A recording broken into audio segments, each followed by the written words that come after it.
अस्सलामुअलैकुम वरहमतुल्लाहि वबरकातुहू।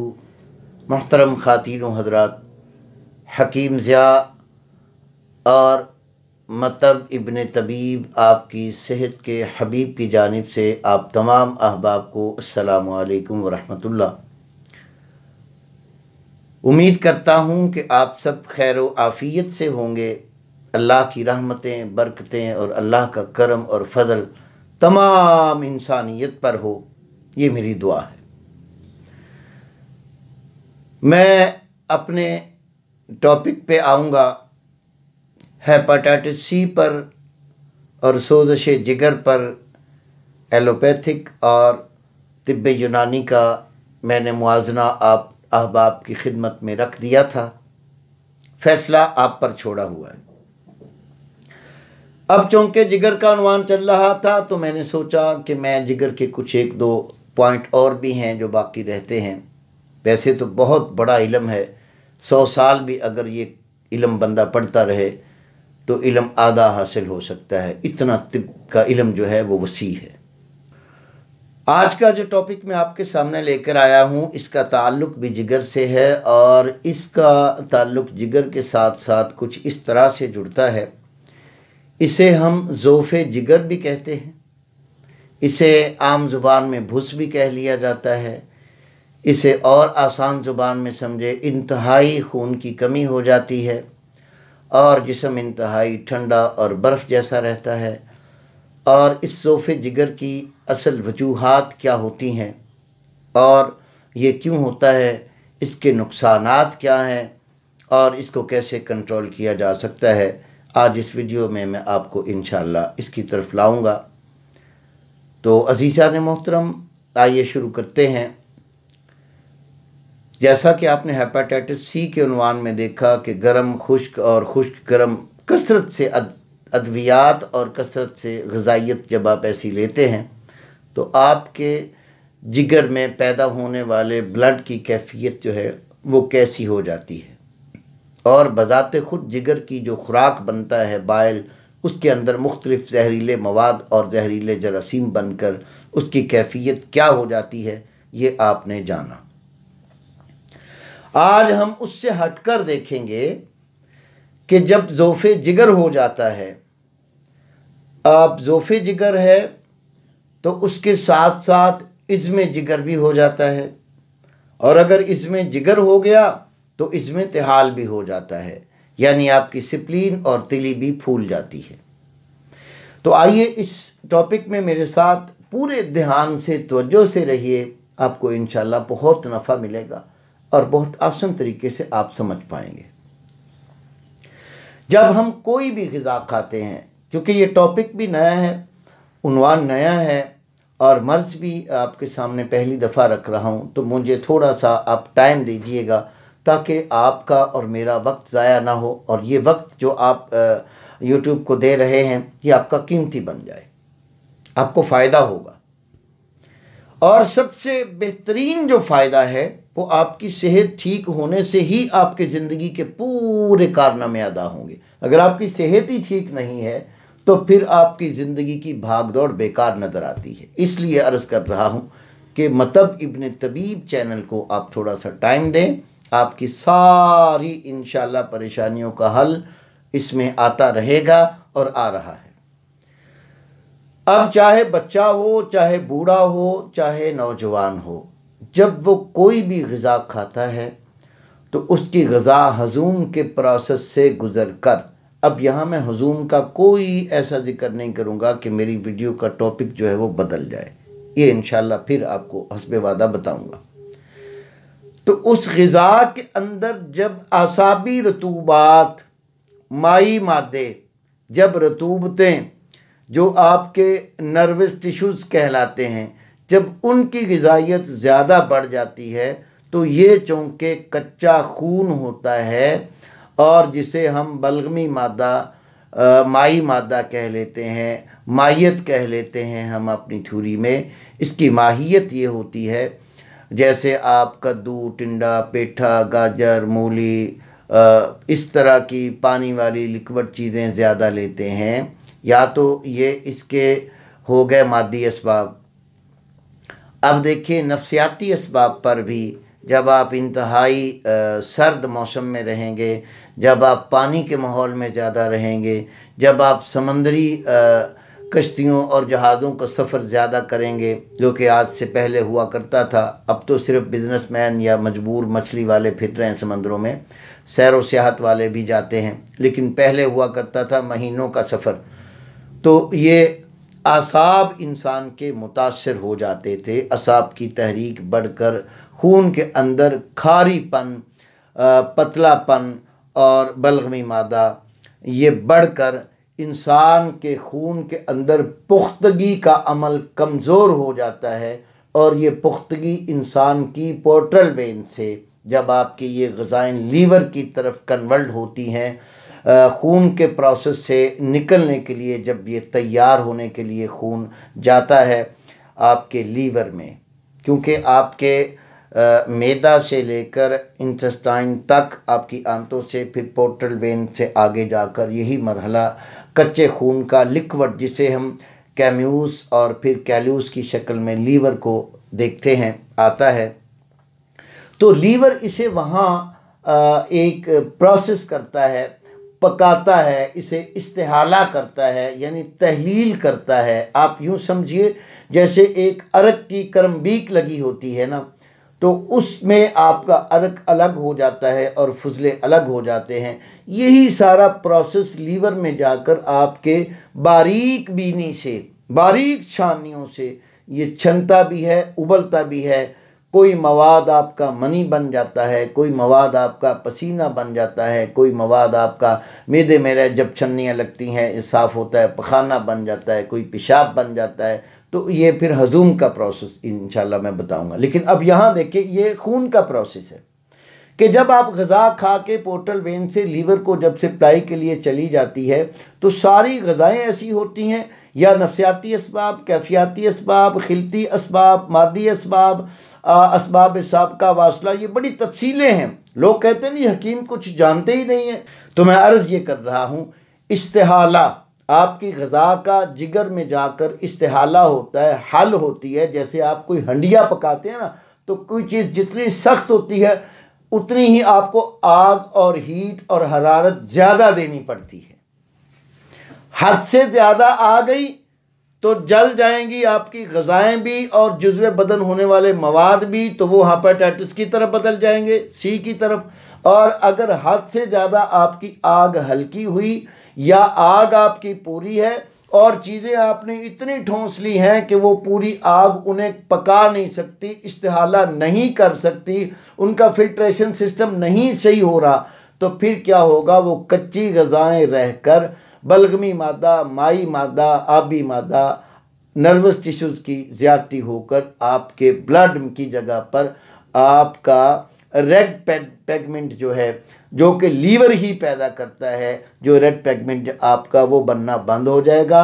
आपके खून के अंदर पतलापन, खारीपन, माई मादा, ठंडा जिस्म, और औरतों में लिकोरिया, मर्दों में जरियान, और इस तरह के बहुत से और अवारजात, जिसमें पतले पानी जैसा नज़ला, गले की एलर्जी, फेफड़ों की एलर्जी, खांसी, बलगमी, आँखों से पानी, सफ़ेद मोतिया। अब मैं जिक्र करता चला जाऊँगा, क्योंकि खून एक और बीमारियाँ हज़ार, मेरी वीडियो अगर जिस बंदे ने नहीं सुनी वो ज़रूर सुने, उसमें आपको पता चलेगा। तो ये जिगर का प्रोसेस जब कम और कमज़ोर हो जाता है, खून आपका पानी की तरह पतला हो जाता है, तो रफ्ता रफ्ता आप इसी चीज़ों की ग़िज़ाओं को मज़ीद खाते रहते हैं जब, तो इस किस्म की ग़िज़ाएँ खाकर आपका पूरे का पूरा ब्लड जब मुतासर हो जाता है, उसमें रेड पिगमेंट कम हो जाते हैं, रेडनेस खून की ख़त्म हो जाती है, जो कि हरारत का मंबा है, और आपके बदन के गोश्त को, उज़लात को और मसल को जो कुव्वत देने का मरकज़ है वो आपको नहीं मिल रहा। आपका गोश्त भी पिलपला ढीला हो जाएगा और आपका जिस्म ठंडा रहने लग जाएगा, मैदा बदहज़मी करेगा, कभी दस्त आ जाएंगे, कभी उल्टियाँ आ जाएंगी, कभी मितली आएगी, अजीब सी कैफियत जब आपकी बन जाएगी, और आपकी जो वेनें हैं वो नीली नीली नज़र आने लग जाएंगी, गर्दन की वेनें, पिंडलियों की वेनें, हाथ पाँव ये नीली नीली। ये तो थी इसकी बेस, थोड़ी सी हल्का सा मैंने कतरा भी बयान नहीं किया। अगर इस पर मैं बात करूँगा तो 10-15 घंटे लग जाएंगे इस एक ग़िज़ा के प्रोसेस पर। इससे आगे क्या क्या बनता है ये इंशाअल्लाह रफ्ता रफ्ता आता रहेगा। तो अब ये खून आपके गुर्दों को भी जा रहा है। गुर्दों ने जब देखा कि ये गैर मुनहदिम कच्चे मवाद आ गए तो वो खारिज कर देंगे। शुगर भी हो सकती है, शुगर शकरी भी और सल्सल बॉल भी और गैर शकरी भी, ये भी हो सकती है। ज़ोफ़े जिगर हो गया, जब ये सारी बॉडी का खून फैल रहा है तो जिगर उसी तरह जैसे मैंने हेपाटाइटिस में आपको जिक्र किया था, हेपाटाइटिस में जो मैंने जिक्र किया था कि जिगर अपने गंदे मवाद को, गंदे जहर को खुद खींच लेता है कि ब्लड में ना जाए। सेम वही कैफियत यहाँ आती है जब पूरी बॉडी में आपका दिल भी ज़ोफ़ में आ जाता है, सांस फूलने लग जाता है, ये रुखसार भी फूलने लग गए। अच्छा, वहाँ क्या था, सुकड़ने लग जाता है, यहाँ फिर वो मादा अपना खींचने लग जाता है। पिता भी आपका प्रोसेस कम करने लग जाता है, बाइल बनता ही कम है, बन रहा होता है कम बनता है। तो ये क्या होता है, फिर जिगर के अंदर ये माई मादा जब जमा होना शुरू हो जाता है तो वो अपने हुजम में फैल जाता है। इसे कहते हैं इज़्मे जिगर, जिगर का अपने हुजम से बढ़ जाना, क्योंकि वो मादे अपने अंदर रख रहा है। अच्छा, बाकी जो ब्लड आपका जा रहा होता है शरियानों में, वो शरियानी खून भी जब बिल्कुल इस तरह ठंडा होता है तो आपका कल्ब भी रुक जाता है, आपके फेफड़ों की भी जो ऑक्सीजन और कार्बन डाइऑक्साइड की वो भी मुतासर हो जाती है। तो फिर वहाँ आपको सांस भी चढ़ने लग जाता है। जहाँ गुर्दे ठंडे हो जाते हैं, गुर्दे भी ठंडे, फिर दिमाग ठंडा हो जाता है, क्योंकि आपके हार्ट से जितनी आर्टरीज हैं वो आपके लेफ़्ट और राइट, आपके हैंड को, आपके बाजुओं को, आपके जिगर को, आपके मैदे को, गुर्दों को, खसियों को, पाँव को, दिमाग को, ये सारा खून अपनी अपनी जगह पर तरसील होता है। ये जैसा भी हो, और तरसील करने वाला आपका दिल है। उस दिल को जब आपने वही खून दे दिया तो उसकी कैफियत भी पंप करने की हल्की हो जाती है, वो भी स्लो हो जाता है, बिल्कुल स्लो। तो इस कंडीशन में अजीज़ा ने मोहतरम, आप जब आपका हीमोग्लोबिन चेक करवाएंगे तो रिपोर्ट ये कराएंगी कि इनका HB बहुत कम है। HB हालांकि कम नहीं होता, लेकिन HB बना नहीं है। जो प्रोसेस है HB का, मैं कहता हूँ अगर HB कम है तो यकीन जाने मैंने इस कंडीशन में डॉक्टरों को कुछ फुलाद के कैप्सूल और टेबलेट और गोलियां और सिरप देते हुए देखा है, और मार्केट में ढेर लगे पड़े हैं। उसकी निशानी मैं आपको बता देता हूँ। फोलिक एसिड के नाम पर जितनी भी मेडिसिन और टेबलेट आ रही हैं, ये कुछ फुलाद है। इसकी सूरत और नौइयत बदली हुई है। तो जो लोग हकीमों के कुश्तों से चलते हैं, कभी भी डॉक्टरों से पूछिएगा कि डॉक्टर साहब ये जो गोली आपने फोलिक एसिड की मुझे लिख रखी है, जिससे मेरा पखाना काला हो रहा है, जो खाता हूँ तो पखाना काला हो जाता है, इसमें होता ये है कि जब आपका जिगर फूल जाता है तो फिर साथ साथ आपको ज़ोफ़े कल्ब भी हो जाता है, दिल भी फैलना शुरू हो जाता है। वही ब्लड आ रहा है ना चारों तरफ। अच्छा, जब ब्लड दिल को शरियानों से निकलकर पूरी बॉडी को सप्लाई हो जाता है तो ये जब वापस आता है ना, अरूक एरिया से निकलकर आगे फिर ग्लैंड गुदद लगे होते हैं, वो वरीदें होती हैं, वो वापस खींचती हैं। तो जब आपका गुदद जाज़बा का निज़ाम, अब यहाँ नाकला हद से ज़्यादा तेज़ हो चुका है। याद रखिएगा, जिसने हेपाटाइटिस की वीडियो सुनी है उन लोगों से कह रहा हूँ, जिन्होंने नहीं सुनी वो सुनकर देखिए। अब यहाँ वो निज़ाम जो हेपाटाइटिस में पैदा करना था, अब ये वहाँ बढ़ चुका है। पेशाब भी ज़्यादा आ रहा है, नज़ला भी, ज़ुकाम भी, इस तरह की चीज़ें बढ़ गई। अब वो लम्फेटिक सिस्टम यानी कुव्वत जाज़बा का सिस्टम जो है, सक करने का सिस्टम जो है, सक और सिक्रेशन, ये दो सिस्टम बॉडी में हैं। याद रखिएगा, अच्छी चीज़ों को जिस्म सक करता है और फिर मुख्तलिफ़ किस्म के हार्मोन्स की जिस्म पे बॉडी पर सिक्रेट करता है, सिक्रेशन होती है, और फिर इस्तिफ्राग है, कुव्वत दाफ़िया है जो सारी गंदी चीज़ों को जिस्म से बाहर निकाल देती है। ये कुदरती निज़ाम है। यहाँ आपके टेस्ट रिपोर्टें, वैक्सीन कुछ भी नहीं होगा। मैंने बड़े बड़े फूले हुए मरीज देखे। अच्छा, यहाँ फिर क्या होगा कि जो वापस वरीदी खून है, जब वो स्प्लीन उसे सक करती है जाता तो वापस हार्ट में ही है, लेकिन उसके जितने फुजले होते हैं लिम्फेटिक सिस्टम में जज्ब होकर उसमें स्प्लीन फिर आयरन दाखिल करती है, क्योंकि स्प्लीन जो है, तिली जो है, वो आपके आयरन का मरकज़ है। आपके ब्लड में जितना ज़्यादा बाइल होता है वो आपके इसमें पित्ते में जमा होता है, जितना आयरन होता है वो आपकी स्प्लीन में जमा होता है, जितना आपका नर्वस टिश्यूज होता है वो आपके हराम मगज़ में जमा होता है। अल्लाह ने हर मरकज़ को एक एक स्टोर दिया हुआ है। वक्त पर ये चीज़ें फिर जिस्म में सिक्रीट की जाती है। तो जब ये सिक्रेशन नहीं कर पाता तो ये मवाद फिर तिली को भी फुला देता है। तिली में आयरन कम हो जाता है, वो आयरन नहीं देती, बल्कि उसकी तरफ जो बढ़ने वाला ब्लड है वो भी उसी तरह रतूबती होकर तिली भी फूल गई, जिसे इसमें इत्तिहाल कहा गया तिब में। और फिर आपका जिगर भी फूल गया, जिसे ये जिगर के टेस्ट में जब कहते हैं अल्ट्रासाउंड में कि liver enlarged, spleen enlarged, portal vein enlarged, ये सारी बातें इन रिपोर्टों में आती हैं।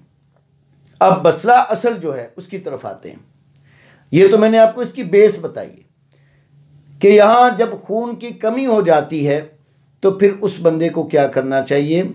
उसे सुर्ख अनार, जामन, अचार, सिरका, टमाटर, किन्नो, इसमें मौसमी, तमाम तर वो चीज़ें जो कुदरती तौर पर खटास लिए हुए हैं, खुदारा आप उसे खाना इस्तेमाल कर दे, चंद दिनों में आपका मरीज़ लाल सुर्ख हो जाएगा।